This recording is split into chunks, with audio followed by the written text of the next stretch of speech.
Welcome to the afternoon session of the opening day today, the 11th of September, 1893. We now introduce... Off with the tape off. Huh?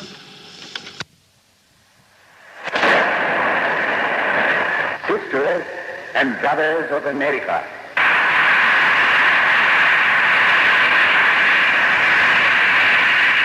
it fills my heart with joy unspeakable to rise in response to the warm and cordial welcome which you have given us.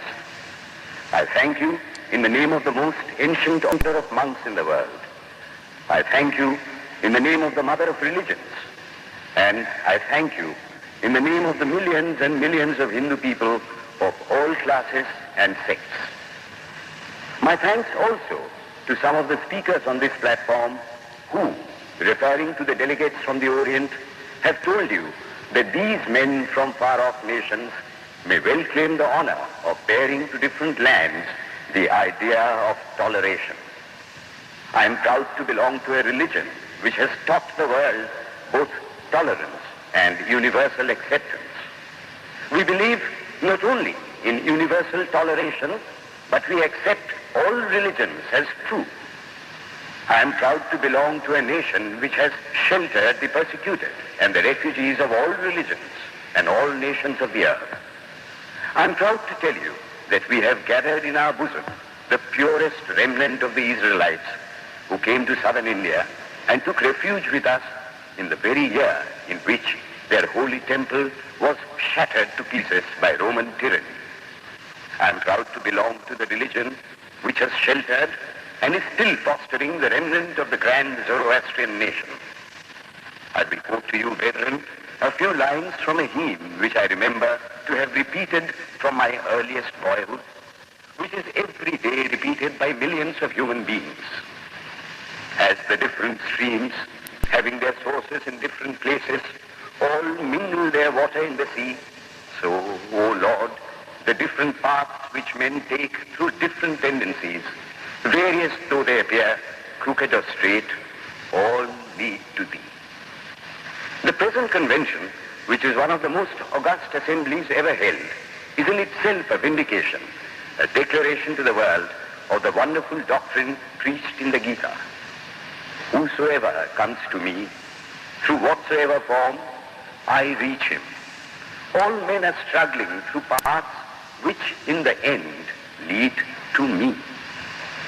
Sectarianism, bigotry, and its horrible descendant, fanaticism, have long possessed this beautiful earth.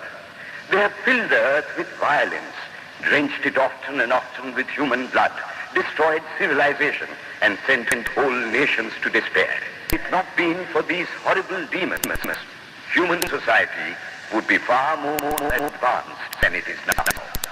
But their time is come, and I fervently hope that the bell that tolled this morning in honor of this convention may be the death knell of all fanaticism, of all persecutions with the sword or with the pen, and of all uncharitable feelings between persons wending their way to the same goal.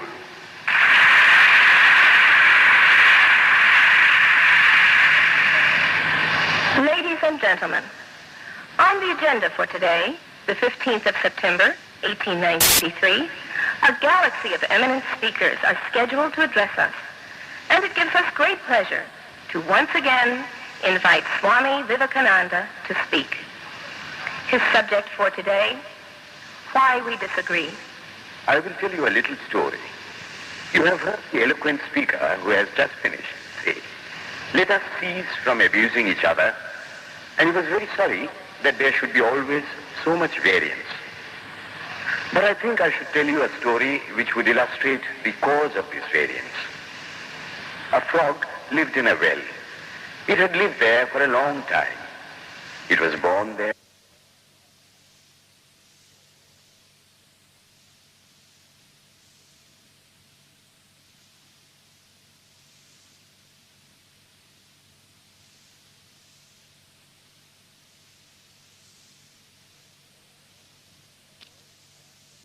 Of all the worms and bacilli that lived in it with an energy that would do credit to our modern bacteriologists. In this way, it went on and became a little sleek and fat. Well, one day, another frog that lived in the sea came and fell into the well. Where are you from? I am from the sea. The sea? How big is that? Is it as big as my well? And he took a leap from one side of the well to the other. My friend, said the frog of the sea, how do you compare the sea with your little well? Then the frog took another leap and asked, is your sea so big? What nonsense you speak, to compare the sea with your well. Well then, said the frog of the well, nothing can be bigger than my well. There can be nothing bigger than this. This fellow is a liar, so turn him out. That has been the difficulty all the while. I am a Hindu. I am sitting in my own little well and thinking that the whole world is my little well. The Christian sits in his little well and thinks the whole world is his well. The Mohammedan sits in his little well and thinks that is the whole world. I have to thank you of America for the great attempt you are making to break down the barriers of this little world of ours, and hope that in the future the Lord will help you to accomplish your purpose.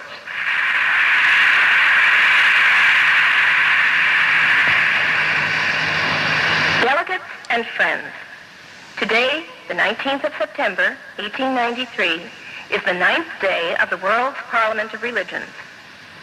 We have had the privilege of listening to many distinguished speakers from the world over address us on a variety of subjects. The time is at hand to now listen to the great monk from India, Swami Vivekananda, read his paper on Hinduism. Ladies and gentlemen, Swami Vivekananda. From the high spiritual flights of the Vedanta philosophy, of which the latest discoveries of science seem like echoes, to the low ideas of idolatry with its multifarious mythology, the agnosticism of the Buddhists and the atheism of the Jains, each and all have a place in the Hindu's religion. Where then, the question arises, where is the common center to which all these widely diverging radii converge? Where is the common basis upon which all these seemingly hopeless contradictions rest? And this is the question I shall attempt to answer. The Hindus have received their religion through revelation, the Vedas. They hold that the Vedas are without beginning and without end. It may sound ludicrous to this audience how a book can be without beginning or end. But by the Vedas, no books are meant. They mean the accumulated treasury of spiritual laws discovered by different persons in different times. Just as the law of gravitation existed before its discovery and would exist if all humanity forgot it, so is it with the laws that govern the spiritual world. The moral, ethical, and spiritual relations between soul and between individual spirits and the Father of all spirits were there before their discovery and would remain even if we forgot them. The discoverers of these laws are called rishis, and we honor them as perfected beings. I'm glad to tell this audience that some of the very greatest of them were women. Here it may be said that these laws, as laws, may be without end, but they must have had a beginning. The Vedas teach us that creation is without beginning or end. Science is said to have proved that the sum total of cosmic energy is always the same. Then, if there was a time when nothing existed, where was all this manifested energy? Some say it was in a potential form in God. In that case, God is sometimes potential and sometimes kinetic, which would make him mutable. Everything mutable is a compound, and everything compound must undergo that change which is called destruction. So, God would die, which is absurd. Therefore, there never was a time when there was no creation. If I may be allowed to use a simile, Creation and creator are two lines without beginning and without end, running parallel to each other. God is the ever-active providence by whose power systems after systems are being evolved out of chaos, made to run for a time and again destroyed. This is what the Brahmin boy repeats every day. The sun and the moon the Lord created like the suns and moons of previous cycles.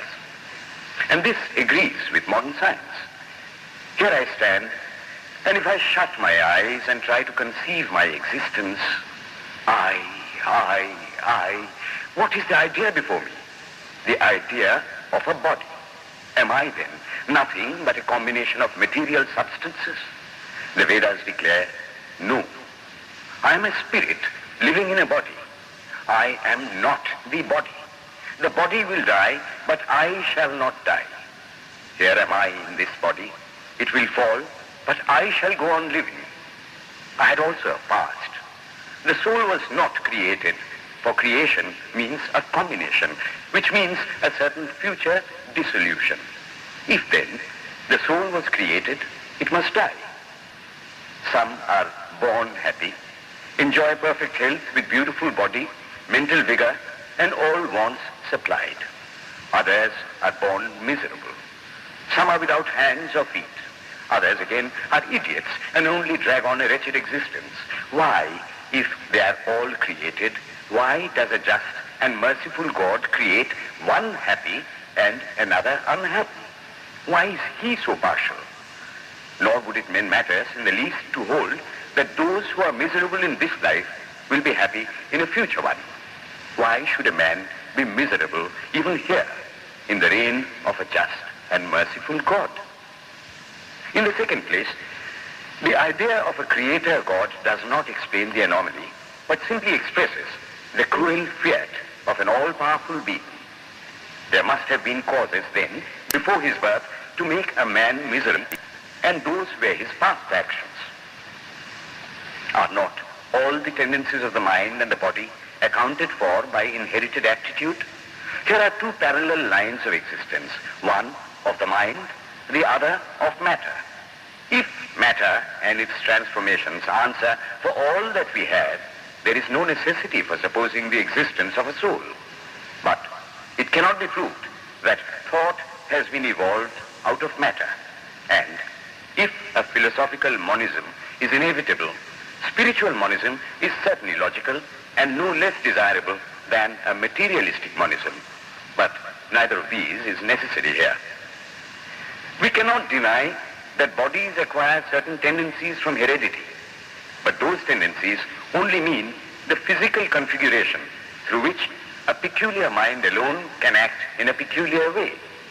There are other tendencies peculiar to a soul caused by his past actions, and a soul with a certain tendency would, by the laws of affinity, take birth in a body which is the fittest instrument for the display of that tendency.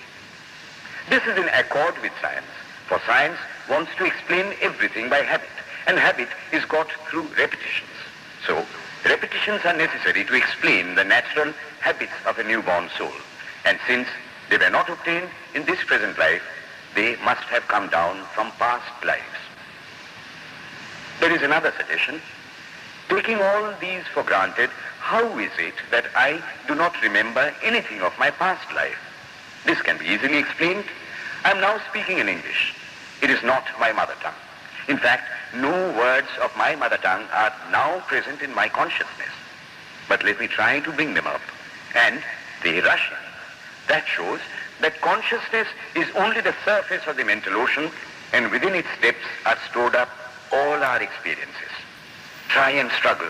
They would come up, and you would be conscious even of your past life.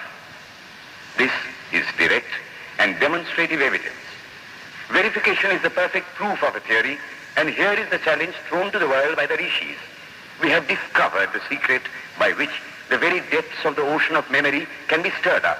Try it, and you would get a complete reminiscence of your past life. So then, the Hindu believes that he is a spirit. Him the sword cannot pierce, him the fire cannot burn, him the water cannot melt, him the air cannot dry. The Hindu believes that every soul is a circle whose circumference is nowhere, but whose center is located in the body, and that death means the change of the center from body to body. Nor is the soul bound by the conditions of matter. In its very essence, it is free, unbounded, holy, pure, and perfect. But somehow or other, it finds itself tied down to matter and thinks of itself as matter. Why should the free, perfect, and pure being be thus under the thraldom of matter is the next question. How can the perfect soul be deluded into the belief that it is imperfect? We have been told that the Hindus shirk the question and say that no such question can be there. Some thinkers want to answer it by positing one or more quasi-perfect beings and use big scientific names to fill up the gap. But naming is not explaining. The question remains the same. How can the perfect become the quasi-perfect? How can the pure, the absolute, change even a microscopic particle of its nature? But the Hindu is sincere. He does not want to take shelter under sophistry. He is brave enough to face the question in a manly fashion, and his answer is, I do not know. I do not know how the perfect being, the soul, came to think of itself as imperfect, as joined to and conditioned by matter. But the fact is a fact for all that. It is a fact in everybody's consciousness that one thinks of oneself as the body. The Hindu does not attempt to explain why one thinks one is the body. The answer that it is the will of God is no explanation. This is nothing more than what the Hindu says, I do not know. Well then, the human soul is eternal and immortal, perfect and infinite, and death means only a change of center from one body to another. The present is determined by our past actions, and the future by the present. The soul will go on evolving up or reverting back from birth to birth and death to death. But here is another question. Is man a tiny boat in a tempest, raised one moment on the foamy crest of a billow and dashed down into a yawning chasm the next, rolling to and fro at the mercy of good and bad actions, a powerless, helpless wreck in an ever-raging, ever-rushing, uncompromising current of cause and effect, a little moth placed under the wheel of causation, which rolls on, crushing everything in its way, and waits not for the widow's tears or the orphan's cry? The heart sinks at the idea. Yet, this is the law of nature. Is there no hope? Is there no escape? Was the cry that went up from the bottom of the heart of despair. It reached the throne of mercy, and words of hope and consolation came down and inspired a Vedic sage, and he stood up before the world and in trumpet voice proclaimed the glad tidings. Hear ye, children of immortal bliss, even ye that reside in higher spheres. I have found the ancient one who is beyond all darkness, all delusion. Knowing him alone, you shall be saved from death over again. Children of immortal bliss. What a sweet, what a hopeful name. Allow me to call you, brethren, by that sweet name, heirs of immortal bliss. Yea, the Hindu refuses to call you sinners. We are the children of God, the sharers of immortal bliss, holy and perfect beings. Ye divinities on earth, sinners, it is a sin to call a man so. It is standing libel on human nature. Come up, O lions, and shake off the delusion that you are sheep. You are souls immortal, spirits free, blessed and eternal. Ye are not matter, ye are not bodies. Matter is your servant, not you the servant of matter. Thus it is that the Vedas proclaim not a dreadful combination of unforgiving laws, not an endless prison of cause and effect, but that at the head of all these laws, in and through every particle of matter and force, stands one, by whose command the wind blows, the fire burns, the clouds rain, and death stalks upon the earth. And what is his nature? He is everywhere, the pure and formless one, the almighty and the all-merciful. Thou art our Father, thou art our Mother, thou art our beloved friend, thou art the source of all strength. Give us strength. Thou art he that beareth the burdens of the universe. Help me bear the little burden of this life. Thus sang the rishis of the Vedas. And how to worship him? Through love. He is to be worshipped as the one beloved, dearer than everything in this and the next life. This is the doctrine of love declared in the Vedas, and let us see how it is fully developed and taught by Krishna, whom the Hindus believe to have been God incarnate on earth. He taught that a man ought to live in this world like a lotus leaf, which grows in water but is never moistened by water. So a man ought to live in the world, his heart to God and his hands to work. It is good to love God for hope of reward in this or the next world, but it is better to love God for love's sake. And the prayer goes, Lord,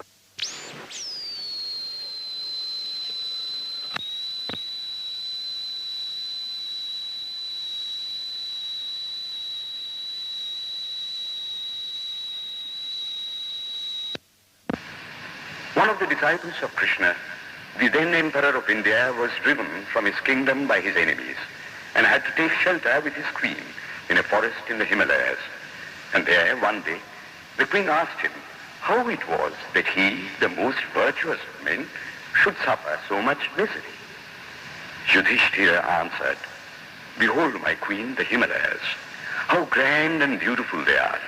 I love them. They do not give me anything, but my nature is to love the grand, the beautiful.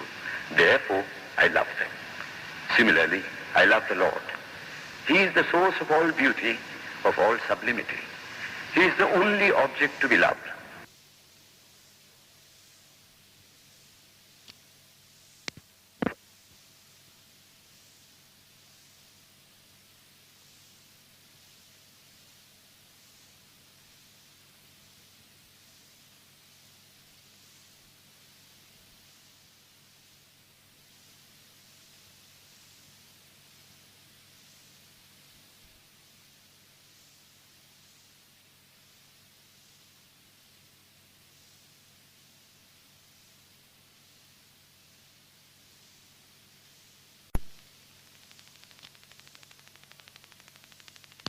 Of his mercy. How does that mercy act? He reveals himself to the pure heart. The pure and the stainless see God. Yea, even in this life. Then and then only, all the crookedness of the heart is made straight. Then all doubt ceases. He is no more the freak of a terrible law of causation. This is the very center, the very vital conception of Hinduism. The Hindu does not want to live upon words and theories. If there are existences beyond the ordinary, sensuous existence, he wants to come face to face with them. If there is a soul in him which is not matter, if there is an all-merciful universal soul, he will go to him direct. He must see him, and that alone can destroy all doubts. So, the best proof a Hindu sage gives about the soul, about God, is, I have seen the soul, I have seen God. And that is the only condition of perfection. The Hindu religion does not consist in struggles and attempts to believe a certain doctrine or dogma, but in realizing, not in believing, but in being and becoming. Thus, the whole object of their system is by constant struggle to become perfect, to become divine, to reach God and see God. And this reaching God, seeing God, becoming perfect, even as the Father in heaven is perfect, constitutes the religion of the Hindus. And what becomes of a man when he attains perfection?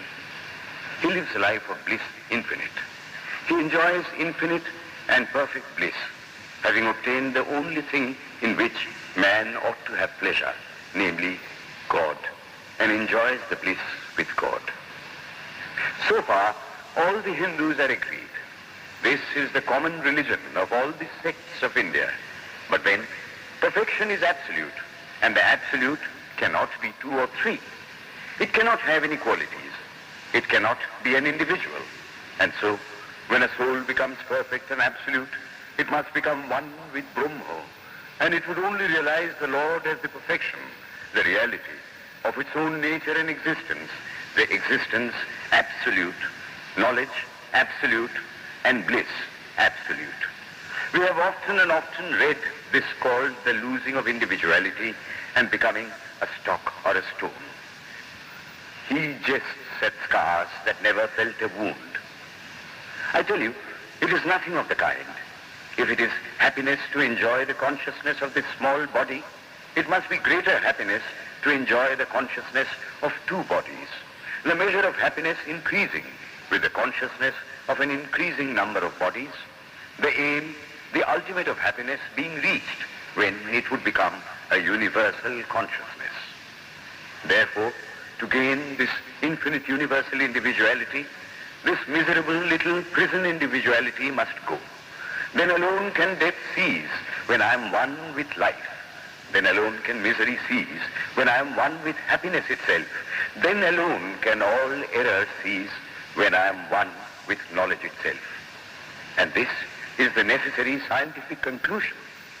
Science has proved to me that physical individuality is a delusion, that really my body is one little continuously changing body in an unbroken ocean of matter, and Advaita, or unity, is the necessary conclusion with my other counterpart, soul. Science is nothing but the finding of unity. As soon as science would reach perfect unity, it would stop from further progress, because it would reach the goal. Thus, chemistry could not progress farther when it would discover one element out of which all others could be made. Physics would stop when it would be able to fulfill its services in discovering one energy of which all the others are but manifestations.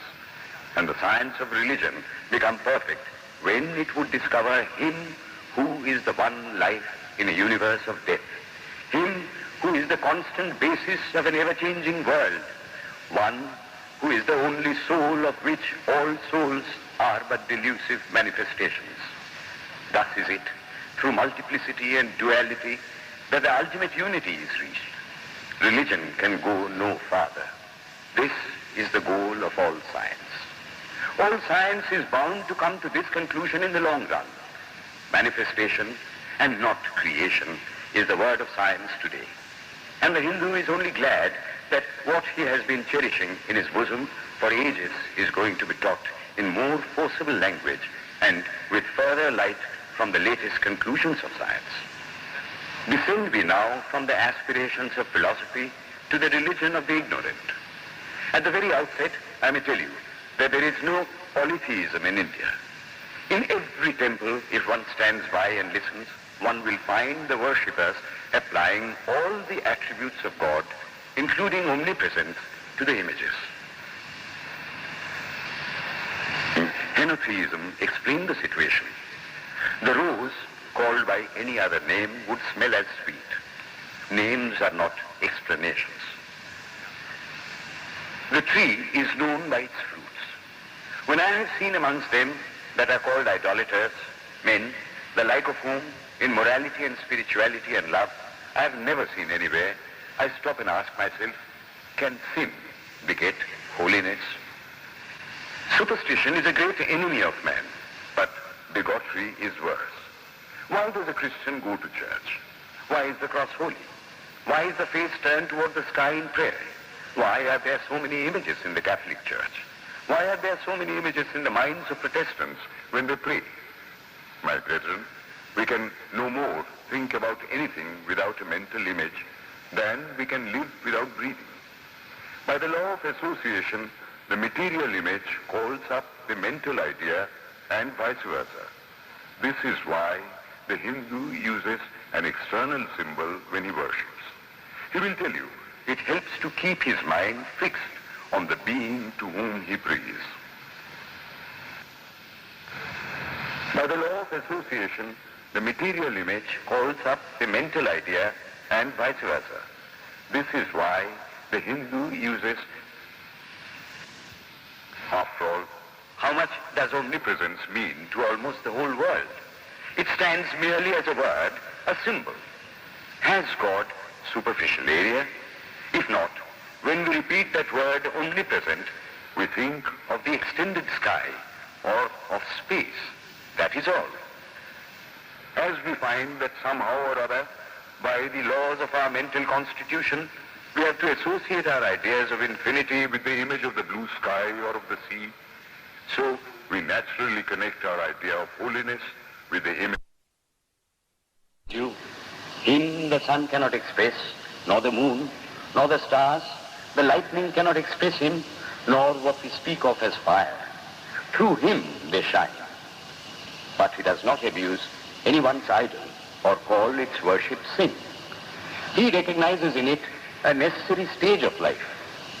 The child is father of the man. Would it be right for an old man to say that childhood is a sin or youth is a sin?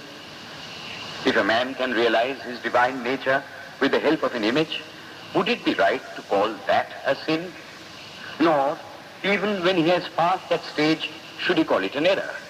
To the Hindu, man is not traveling from error to truth, but from truth to truth, from lower to higher truth. To him, all the religions, from the lowest fetishism to the highest absolutism, means so many attempts of the human soul to grasp and realize the infinite, each determined by the conditions of its birth and association, and each of these marks a stage of progress.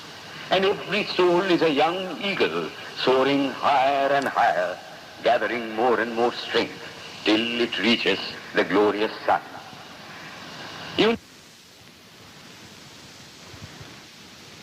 From the lowest fetishism to the highest absolutism means so many attempts of the human soul to grasp and realize the infinite, each determined by the conditions of its birth and association, and each of these marks a stage of progress.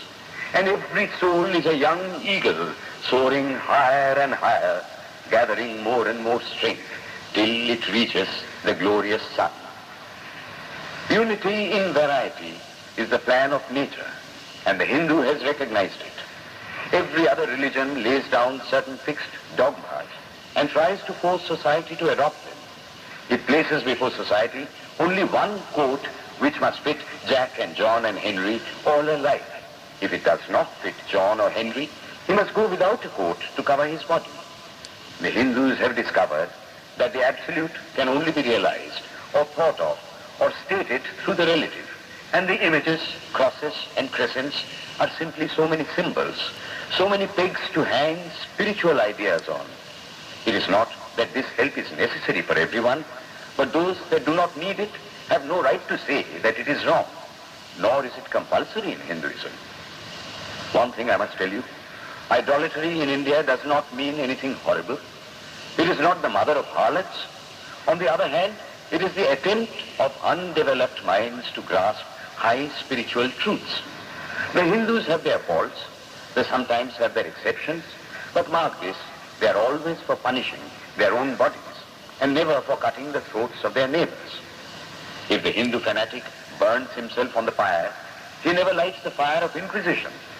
And even this cannot be laid at the door of his religion any more than the burning of witches can be laid at the door of Christianity. To the Hindu then, the whole world of religions is only a traveling, a coming up of different men and women through various conditions and circumstances to the same goal. Every religion is only evolving a God out of the material man, and the same God is the inspirer of all of them. Why then are there so many contradictions? They are only apparent, says the Hindu. The contradictions come from the same truth, adapting itself to the varying circumstances of different natures. It is the same light coming through glasses of different colors, and these little variations are necessary for purposes of adaptation. But in the heart of everything, the same truth reigns. The Lord has declared to the Hindu in his incarnation as Krishna, I am in every religion as a thread through a string of pearls. Wherever thou seest extraordinary holiness and extraordinary power raising and purifying humanity, know thou that I am there. And what has been the result? I challenge the world to find throughout the whole system of Sanskrit philosophy any such expression as that the Hindu alone will be saved and not others. Says Vyasa, we find perfect men even beyond the pale of our caste and creed. One thing more, how then can the Hindu, whose whole fabric of thought centers in God, believe in Buddhism, which is agnostic, or in Jainism, which is atheistic? The Buddhists or the Jains do not depend upon God, but the whole force of their religion is directed to the great central truth in every religion, to evolve a God out of man. They have not seen the Father, but they have seen the Son. And he that hath seen the Son hath seen the Father also. This, brethren, is a short sketch of the religious ideas of the Hindus. The Hindu may have failed to carry out all his plans, but if there is ever to be a universal religion, it must be one which will have no location in place or time, which will be infinite like the God it will preach, and whose sun will shine upon the followers of Krishna and of Christ, on saints and sinners alike, which will not be Brahminic or Buddhistic, Christian or Mohammedan, but the sum total of all these, and still have infinite space for development, which in its Catholicity will embrace in infinite arms and find a place for every human being, from the lowest groveling savage, not far removed from the brute, to the highest man towering by the virtues of his head and heart almost above humanity, making society stand in awe of him and doubt. It will be a religion which will have no place for persecution or intolerance in its polity, which will recognize divinity in every man and woman, and whose whole scope, whose whole force will be centered in aiding humanity to realize its own true divine nature. May he, who is the Brahma of the Hindus, the Ahura Mazda of the Zoroastrians, the Buddha of the Buddhists, the Jehovah of the Jews, the Father in heaven of the Christians, give strength to you to carry out your noble idea.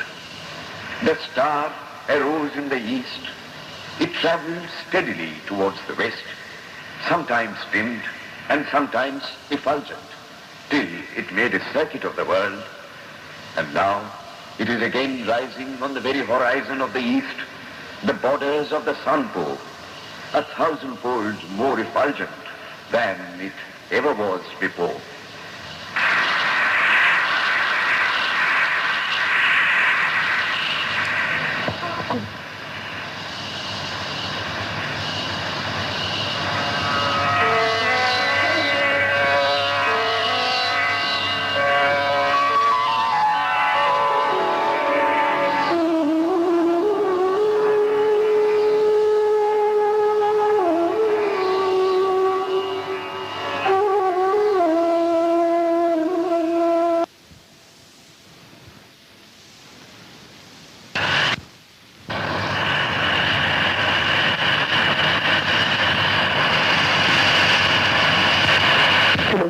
Parliament of Religions. Ladies and gentlemen, welcome to the afternoon session of the opening day today, the 11th of September, 1893. We now introduce... Off with the tape off. Huh?